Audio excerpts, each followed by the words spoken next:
اکثر لوگ سمجھتے ہیں کہ ہم بستری صرف ایک جسمانی عمل ہے، لیکن کیا آپ جانتے ہیں کہ آپ کی ایک چھوٹی سی غلطی عورت کو آپ سے ہمیشہ کے لیے دور کر سکتی ہے، اور ایک درست طریقہ رشتے کو جنت بنا سکتا ہے۔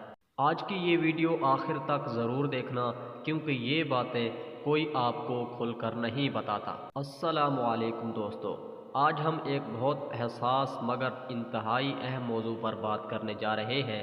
عورت کے ساتھ ہم بستری کا صحیح باوقار اور اسلامی طریقہ۔ یہ ویڈیو کسی کو غلط راستہ دکھانے کے لیے نہیں، بلکہ ازواجی زندگی کو بہتر بنانے کے لیے ہے۔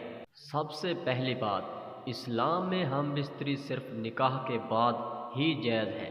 یہ عمل صرف خواہش نہیں بلکہ عبادت بھی بن سکتا ہے، اگر نیت صاف ہو اور طریقہ درست ہو۔ یاد رکھیں، اگر عورت دل سے راضی نہ ہو تو وہ عمل صرف جسمانی رہ جاتا ہے۔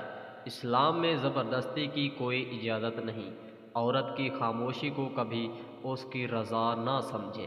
ہم بستری سے پہلے نرمی، بات چیت اور محبت بہت ضروری ہے۔ اچانک اور جلد بازی عورت کو ذہنی طور پر بند کر دیتی ہے۔ مرد کی اصل پہچان یہی ہے کہ وہ عورت کو وقت دے۔ صفائی صرف جسم کی نہیں، دل اور نیت کی بھی ہونی چاہیے۔ صاف ماحول عورت کو محفوظ محسوس کراتا ہے، اور یہی احساس رشتے کو مضبوط بناتا ہے۔ ہم بستری کے دوران آہستگی اور خیال ضروری ہے۔ اگر عورت کو تکلیف ہو تو فوراً رک جانا مرد کی ذمہ داری ہے۔ یہ طاقت کی نہیں، کردار کی نشانی ہے۔ سب سے بڑی غلطی یہ ہے کہ مرد صرف اپنی خواہش پوری کر کے مطمئن ہو جائے، جبکہ عورت کے احساسات کو نظر انداز کر دے۔ یہی غلطی اکثر رشتے توڑ دیتی ہے۔ ہم بستری کے بعد بھی عورت کو وقت دیں۔